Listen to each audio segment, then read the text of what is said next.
நாங்களும் தினமும் நிம்மதியாக எங்களும் தங்களால் தூங்க முடியல, தினமும் எங்களுக்கும் நிமிஷம் டென்ஷனாக இருக்கிறோம் என்று அவரும் சொல்லியிருக்கிறார். என்றால் உங்களுக்கும் சிபிஐ வழக்கு இருக்கிறது, உங்களுக்கும் இன்கம் டாக்ஸ் வழக்குகள் எல்லாம் தொடர்ந்து உங்களுக்கும் இருக்கிறது. மக்காளி நினைச்சா மரண ஜோக்கு மாயாண்டி எங்கடா ஆளே காணமேன்னு பார்த்தா ஏந்து மரண ஜோக்கு சொல்லிட்டாரா? மயானத்துல புணத்தை இருக்கிற பொண்ணுசாமி எழுந்து என்ன அழகா மரண ஜோக்கு சொல்லிட்டே இருப்பாருங்க. இதே வேலை எப்படா நானும் சட்டசபையில ஒருத்தவன் இருக்கிறேன், நான் இன்னும் கக்காலாம் போல கக்கூசுக்கெல்லாம் போல, நானும் இருக்கிறேன், என்னையும் காமிங்க, நானும் 3 மரண ஜோக்கு சொல்லியே ஆகனே. எல்லாரும் வந்து பேசுறாங்க, நம்மளும் ஏதாவது ஒளி தெளிட்டு ஓடிடுறது.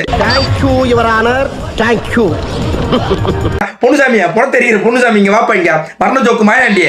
அதாவது என்னன்னா, நேற்று என்ன சொன்னாரு குஷி ஆனந்த், மாண்புமிகு எம்ஆர்கே பன்னீர்செல்வம் வந்து பேசுறதுக்கு என்ன சொன்னீங்க, எல்லாம் கூலாவே இருக்கீங்களா, எப்படி குஷி ஆனந்த் பிஸியாவே இருக்காருன்னதுக்கு ஏந்து எங்களுக்கு தான் தெரியும் நாங்க வந்து பிஸியா இருக்கிறோமா டென்ஷன் ஆகிறோமான்னு. நாங்க வந்து டென்ஷன் ஆகிறது எங்களுக்கு தான் தெரியும். அதாவது எங்க மாண்புமிகு முதலமைச்சர் ஒரு கிராமத்துல வாய்க்கா தகராறுனா கூட வந்து எங்களை தான் போய் பார்க்க சொல்றாரு. அவர்கிட்ட போன் வந்தாவே ஒரு பயம், அந்த பிரச்சனையை சால்வ் பண்ணியா இல்லையானு. ஆமா என்ன நினைச்சீங்க நீங்க?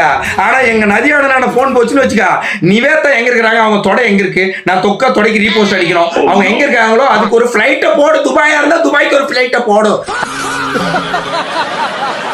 சரியா நேத்துலாம் புஷி ஆனந்த் சொல்லும் போது எங்க போயிருந்தீங்க? அப்ப எழுந்து வந்து சொல்ல வேண்டியது, உங்களுக்கும் சிபிஐ விசாரணை எல்லாம் இருக்கு, என்ன மேட்ச் என்ன டீமே தெரியாம ஓடி தள்ளிட்டு ஓட வேண்டியதானே. அப்ப எங்க போயிருந்தீங்க? இல்லப்பா 1/4 மணி நேரம் இடைவெளி விட்டாங்க, கக்கூஸ் போயிருந்தேன் கக்கா போறதுக்கு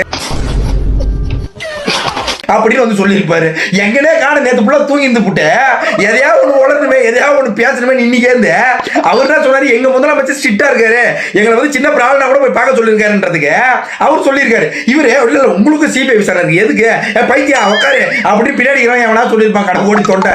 இது வேற அப்பப்போ ஏந்து தூக்க கழகத்தில் அப்பப்போ எழுப்பிடுறானுங்க. இந்த பொண்ணை தெரிகிற பொண்ணுசாமியை வேற மரண ஜோக்கு வேற 3 அப்பப்போ சொல்லிடுறான். வெளியே போய் முதியமில்ல முதலமைச்சர்ன்றா ரீல்ஸ் ஆச்சுன்றா, எதையாவது ஒன்று உழைத்து தட்டு ஓடிடுறாயா, எதையாவது ஒன்று உழைத்து தட்டு ஓடிடுறா. ஆனா என்ன சொல்றாதான் இன்னி வரைக்கும் தெரியல யாருக்குமே.